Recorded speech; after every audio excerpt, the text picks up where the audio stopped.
as Holy and Enchanted by Kris Neville, writing as Henderson Stark, originally published in Avon Science Fiction and Fantasy Reader, April 1953. Narrated by Tom Dressel. For him, spring mornings had a character all their own, an indefinable essence that the mornings of the other seasons never had. And the best spring morning of all was a Sunday spring morning, when he did not go to the shop, when he awoke in time to hear the sleepy chirping of the English sparrows in the false dawn, when he loved to lie in bed, sleepy warm, and smell the sweet new air and dream lazy dreams. Then when, beyond the skyline of dingy buildings, the heavens began to colour rose, he would get out of bed and yawn and expect, secretly, that today something very fine and wonderful was going to happen to him.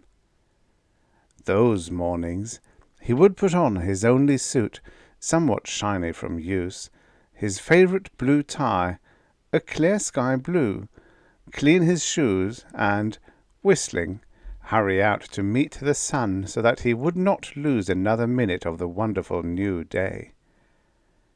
He always went first to the park. The park, before all the people came, was very quiet and peaceful. There was soft lacy dew on the grass, and always, as he felt the trees around him, he imagined that he was far away from the city and in the midst of some delicate virginity, pure and sweet. The noises of civilization faded. The squirrels came out and chattered in the tree-tops. Occasionally he would hear the soft plunk of an acorn dropped from above. The birds' songs were clear, and the little burbling fountain was surrounded by cooing pigeons who sidled away, unafraid, to let him pass. One particular Sunday morning, the fairest yet of all the year, when he came to the edge of his park, he was aware, more intensely than ever before, that this was the day for the strange, wonderful thing to happen to him. As he walked along, the knowledge became unbearably sweet within him, and it made the inside of his nose tickle with emotion. The sun was fronted by the skyline, for it was newly risen. The air was fresh, as only the air of spring can be. It was filled with the scents of new-born flowers and the long ago. He stepped from the gravel path upon which he had been walking and onto the springy grass. His mind was alive with the delicious sensation of secrecy. He imagined that this, his shortcut to the burbling fountain, was mysteriously concealed from others and belonged to him alone among mortals. He did not walk either too slow or too swift, slow enough to be conscious of all the sounds around him and all the little life movements, swift enough to satisfy his urge to hurry on and meet the wonderful thing that would be sure to be waiting for him among the pigeons. All at once, rudely shattering his thoughts, he heard an unusual, frantic fluttering from a tree-top to his left. He turned his head in time to see a brown sparrow falling toward the earth, desperately trying to break its fall. At the first instantaneous image, he felt sorry for it. Scarcely with thought, he walked to where it lay on the grass, hoping there might be some way he could help it. The sparrow was panting, and, seeing the man form, it fluttered its wings in fear.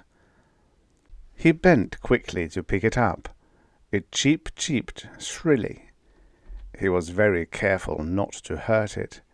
He could feel its tiny heart beating against the palm of his hand. Gently as he could, he felt of its wings and its legs to see if they were broken, and was relieved to find that they were not. "Hello," The girl's voice was very sweet and very startling.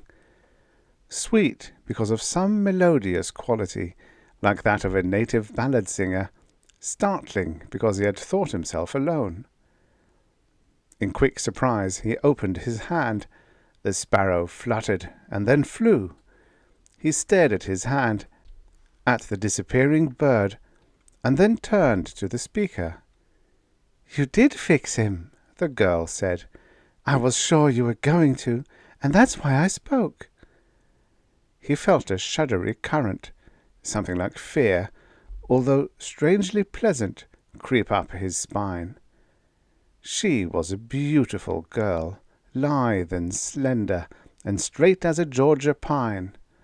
Her hair was sunrise gold, her eyes the brown of hazelnuts, and her teeth, uncovered by lips dewy with youth, flashed white in a quick, easy smile that reminded him of polar snow. "I'm Mona," she said, holding out her slim white hand to him. Slowly he reached out to meet the hand. It felt warm and firm in his. He continued to stare blankly into her face, and then, realizing that he was being very impolite, he felt his face begin to redden. "Hello," he said, for want of anything better to say. She withdrew her hand. He felt the absence of it sharply. "What's your name?" she asked. Her voice was like no voice he had ever heard. It was open and vibrant and warm and friendly and thrilling. It had just the trace of an accent. I'm Nick." "Nick," she said.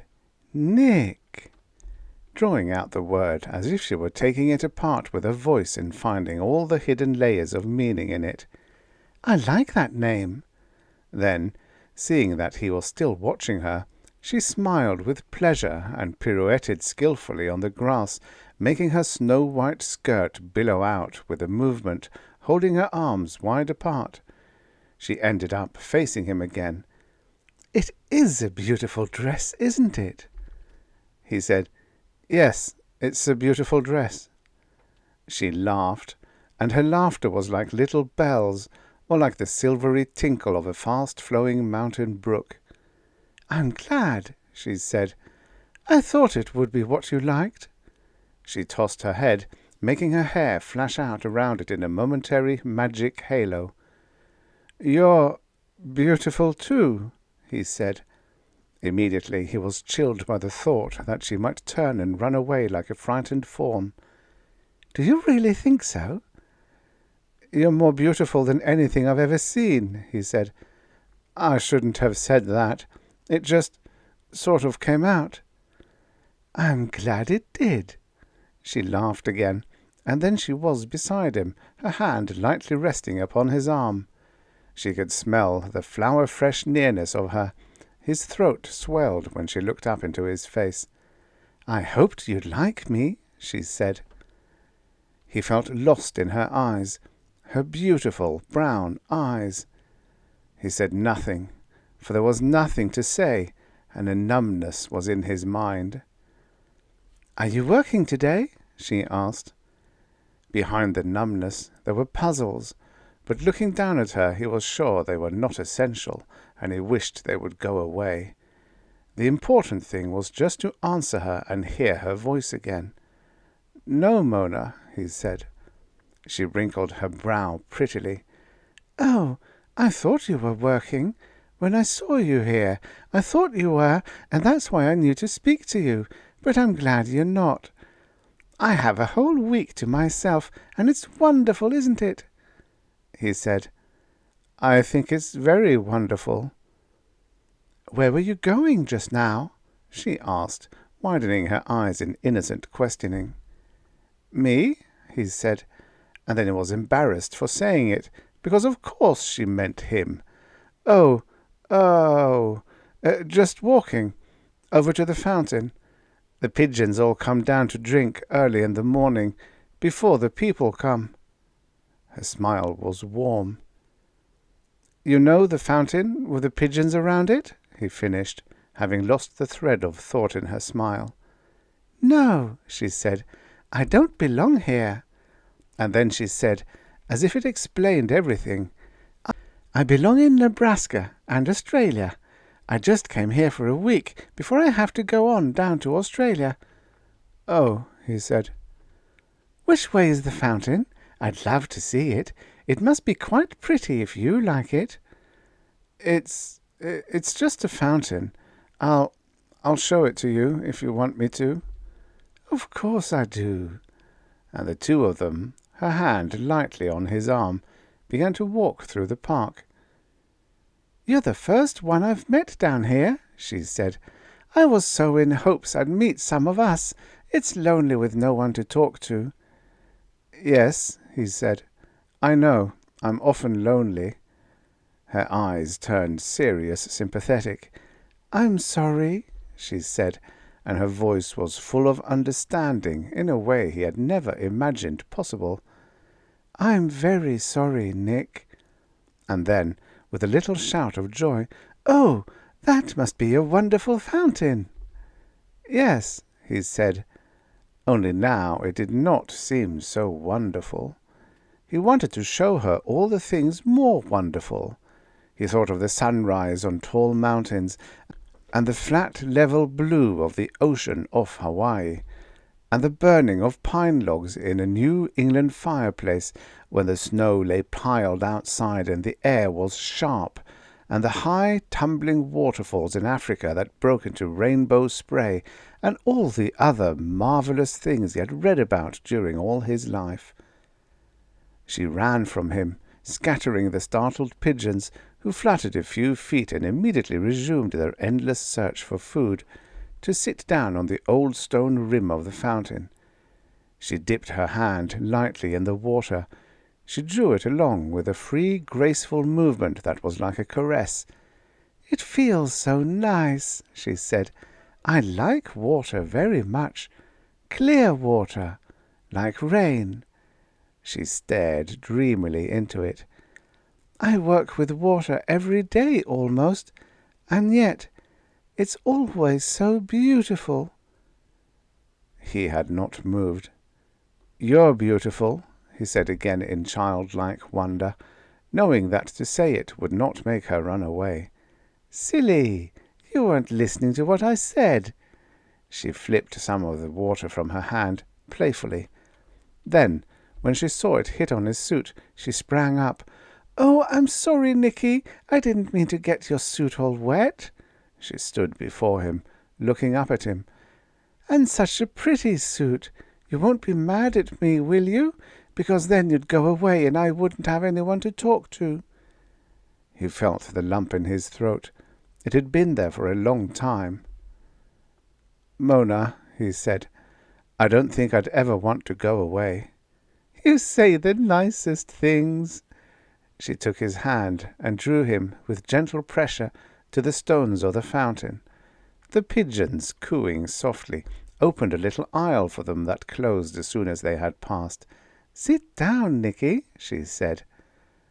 For a moment she sat there beside him, silent, staring into the unquiet water, seeing the flicker and gleam of darting goldfish outlined sharply against the green of the gently waving moss.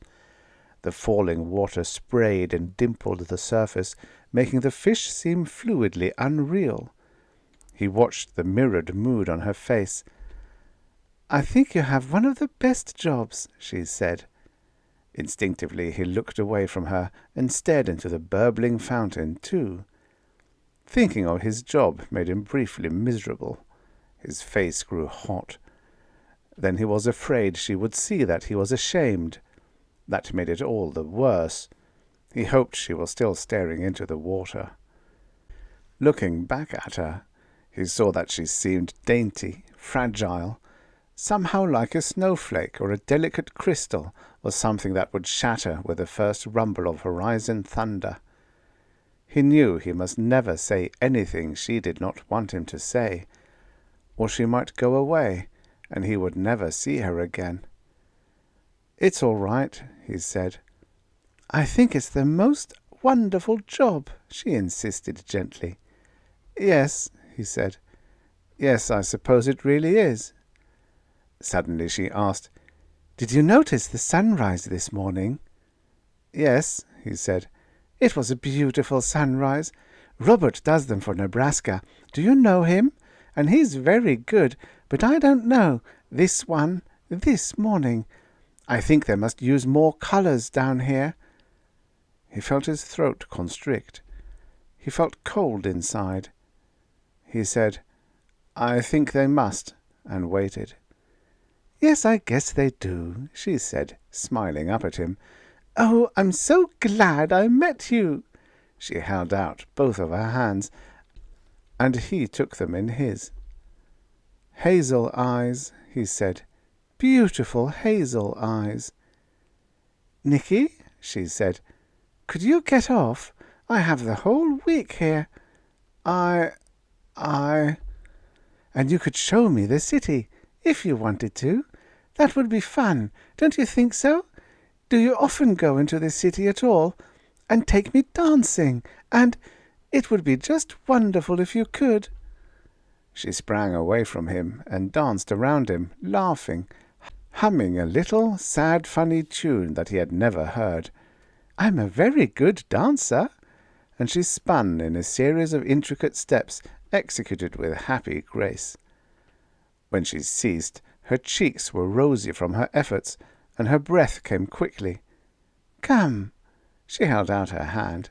"Let's walk, and you can talk to me, and I can talk to you, and neither of us will be lonely."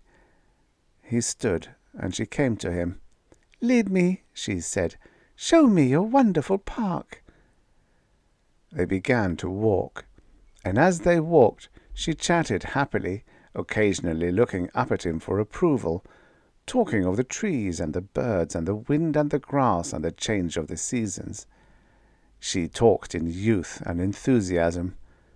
Once she paused to laugh at a grey squirrel, and it looked down at her quizzically over the acorn it was holding in its forepaws. He listened and half-listened, and sometimes only heard the sweet melody of her voice, rising and falling, reminding him of the pleasant wind in the scented trees and the quiet sea. Time moved, or stood still, or was not. It did not matter. Then, in their aimless walk, they came to the edge of the park and looked out on the city. "Oh, how very big and pretty!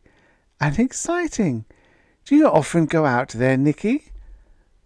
"Quite often," he said, wanting to go back into the park, afraid that the city would break and shatter her with its many muted rumbles. "It must be fun to be where you're able to. You'll show it to me, won't you? You promised, remember, and tell me about it, about the buildings and the streets." "Yes," he said, taking her hand. She squeezed in soft, answering pressure. "If you really want to see it."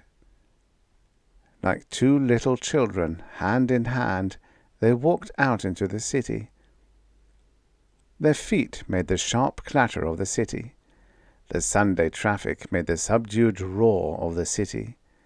The people's voices made the dry sadness of the city. Her questions came quickly, tumbling over themselves in flying curiosity, jumping with the speed of thought from subject to subject. He answered them all, softly, quietly, as if talking to a little girl who was first seeing the city and trying to know it all in a single hour. It gave him a sweet sense of belonging, and an eager wonder at his knowledge filled him with a pride and a joy he had never known. "Here," he said, pointing to a new shiny building, with doors gleaming with brass and windows sparkling with sunshine. It's built on the very spot where an ancient Spanish monastery once stood." "You know so very much about the strangest things, about these people." "I come here often," he said. "We've been walking for a long time," she said. "Are you tired?" "Not very." "Neither am I," he said. "No, you only get tired when you're lonely, and we're not." Her voice trailed away. "Look, Nicky, a tree! It seems funny to see a tree here among all these buildings, like it was growing out of the pavement instead of the ground." "Yes, it does seem like that," he said. "I wonder if it's a happy tree. Do you think so, Nicky?" "I guess it is." "Look, Mona," he said. "Yes?" Look, are you hungry?" "Are you?" "Yes," he said. "Let's go eat." "All right." She laughed lightly. "That sounds like fun." When, shortly, they arrived at the door of a restaurant, he said, "Go on in." "It'll be all right?" she asked doubtfully. "Of course." He guided her to a table, and when they ordered, she followed his lead, saying what he said, watching the waitress cautiously out of the corner of her eye.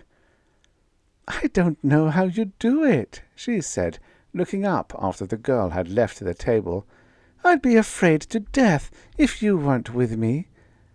"You get used to it," he said. "Of course you do. Nicky, I'd love to live here, where I could come into the city, do all these wonderful things, whenever I wanted to." "Would you really like to live here?" he asked, and his voice sounded dry and strained. "Oh, very much, Nicky. I'd love to live here, almost better than anything." And having said that, she was suddenly very shy. She looked down at the snowy tablecloth and ran her fingertips over it. He was not sure what to say. The palms of his hands were moist, and he was glad when the lunch arrived.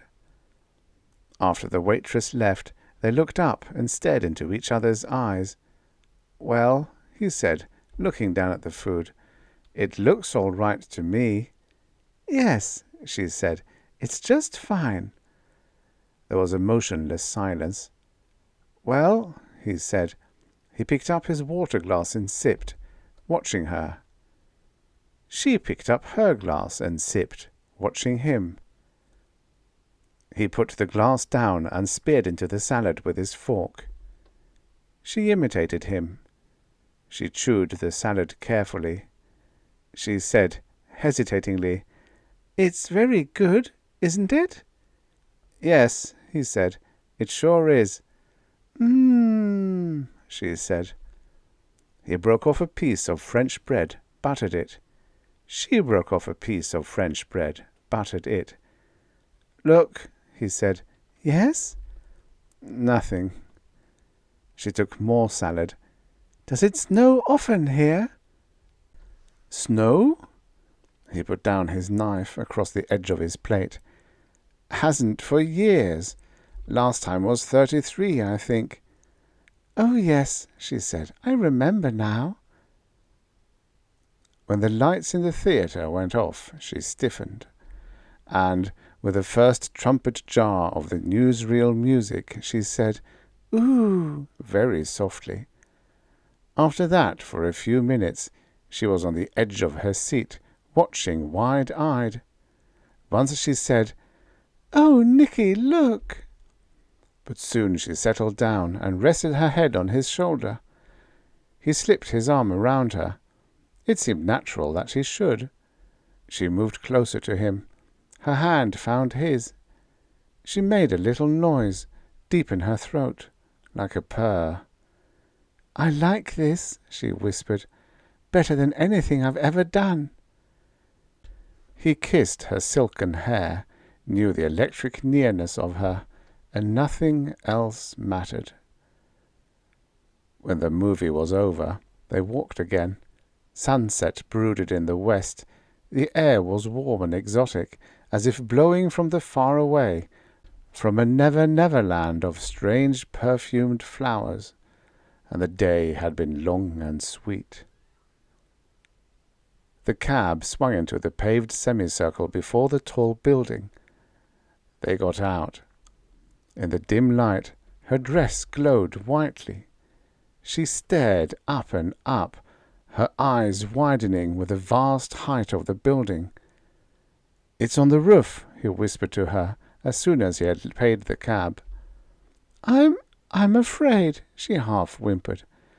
"It's only a dance," he said. They walked into the hotel and through the huge lobby, feeling, in that moment, alone against the world.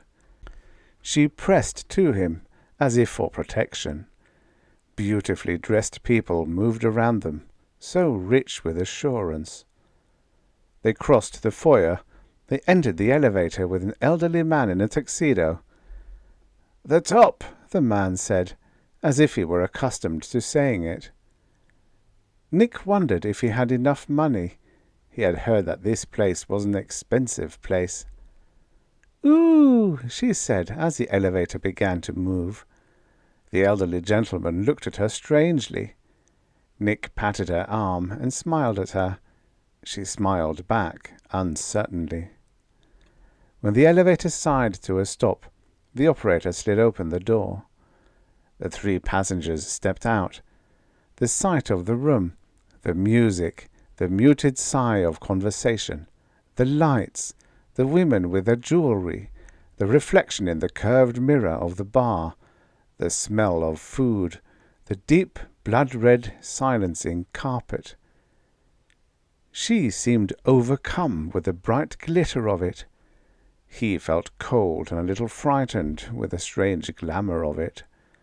It was something like a movie set, unreal like that, to him. He wondered how the men moved with such poise.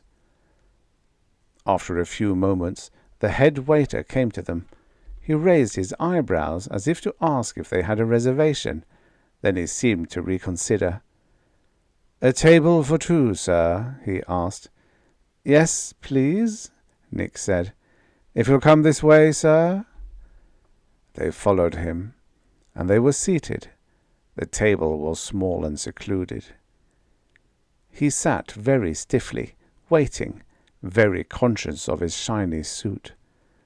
She turned immediately toward the dance floor. She watched the dancing bodies mold together in waltz rhythm. She swayed with them, and her eyes were wide and starry with rapt attention.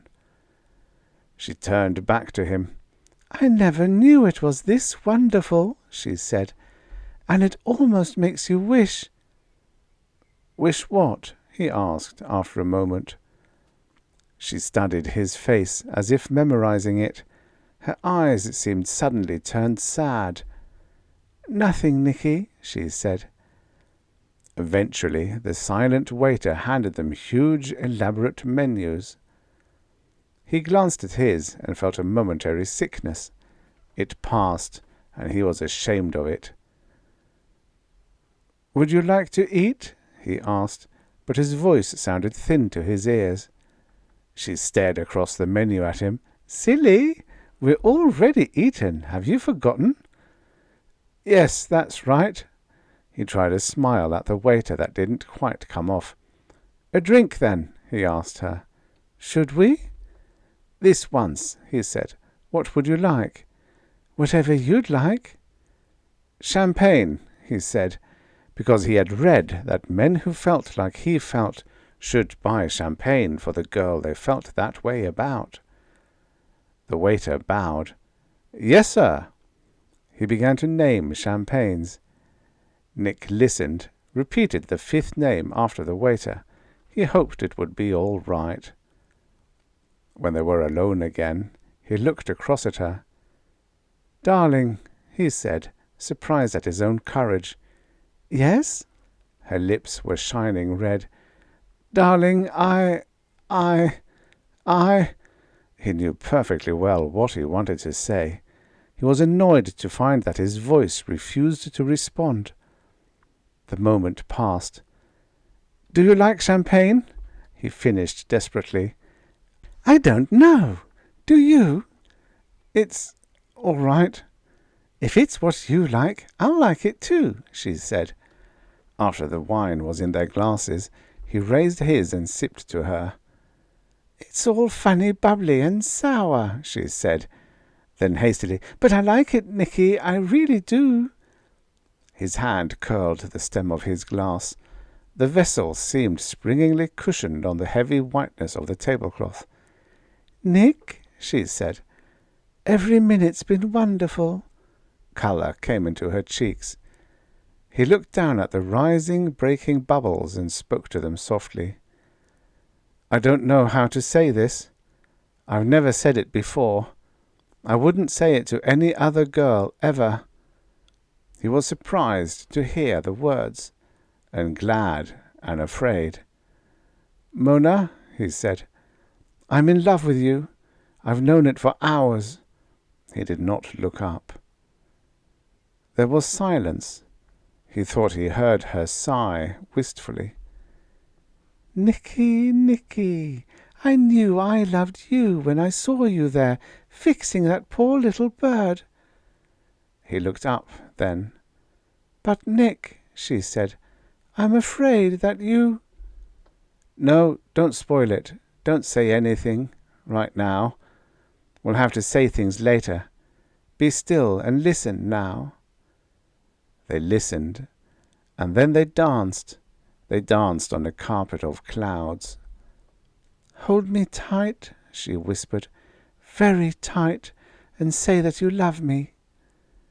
She danced airy and delicate and snuggled warmly, and her white dress flowed in animated grace, coming alive around her. The room glided away and back to the dip and swoop of the waltz, and she followed him, her head thrown back slightly, her lips half parted, her eyes lightly closed and fluttering. He found himself dancing slowly toward the door and out of the room onto the open terrace into the pale moonlight of the waning moon. It seemed almost as if, somehow, she had led him very gently. They stopped dancing and walked to the edge and looked down on the city sparkling there under them. She was warm in his arm. He turned to her, looked down into her wonderful eyes, and the stars of the city and the sky, too, were there. Her face seemed alive with the moment, in a life drawn from all the wonderful, eloquent silences of vast nature. Her delicately moulded features were impossibly perfect, and her skin was smooth and lifeblood warm. And yet there was sadness there too. Mona, he whispered, will you marry me? I don't know, she breathed softly. Oh, Nick, I do so hope so. I don't understand, he said. I want to, she said very slowly. Only I couldn't come down here. You see, I only know one job. But maybe, in a little while, in just a few years, you could get a transfer and come to Nebraska. Mona, he said, you wouldn't have to work. He felt her stiffen in his arms. Of course, at first it might be hard. He went on talking, but he knew she wasn't listening. But I can get promotions, I know I can, if I have you to work for. I'm not making very much now, but maybe in a couple of years I'll be a foreman, and then... She drew away. Oh, Nick, oh, no. Her voice was a choked sob. I thought... She checked herself. And then I was afraid that you... She looked up at him and said in a whisper, Nick, what is your job? It isn't much now, darling, but... Please, Nick, what is it? I'm a mechanic, he said. It made him feel miserable, because he knew that was not what she wanted to hear. She moaned. I was afraid. No, I guess I knew down deep from the first that you weren't. But I wouldn't believe it. I wouldn't let myself believe it. In the city I was almost sure once, but I couldn't ask you. When I saw you in the park with that bird, I thought your job was to fix all the little birds and animals that got hurt. And then when you said, before the people come to the fountain, I was almost sure, for a little while, and then afterwards I was afraid to ask, but then I wasn't sure any more. But you weren't. You aren't," she finished hopelessly. "Mona," he said, "please don't say those things. You're talking nonsense." She shook her head. "No, Nick, not nonsense." She began to cry.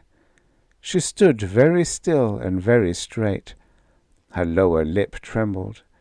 "Nick," she said, "it's been the most wonderful day ever, and I'll never forget it. Not ever." "Nick," she said, very softly, "I'm sorry I did this to you." She started to put out her hand to caress his face, and then she drew it back without touching him. He swallowed and wanted to touch her and take her in his arms and say, "It's a dream. What you're saying, you don't mean it. You're just teasing me, and you—" But he said, "Mona, Mona, what is your job?" And he said it so low that she could scarcely hear him. She looked deep into his eyes, and her lip was quivering. "Oh, Nick, Nick, darling." Her voice was an eerie whisper now. "Nick, I make snowflakes." Suddenly he was alone. He turned his eyes up to the mute stars, and he felt something soft and wet strike against his hot face. They were like gentle kisses, and he knew what they were.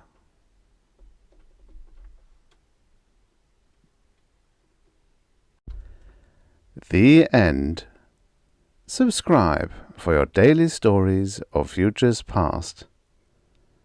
Second star to the right, and straight on till morning.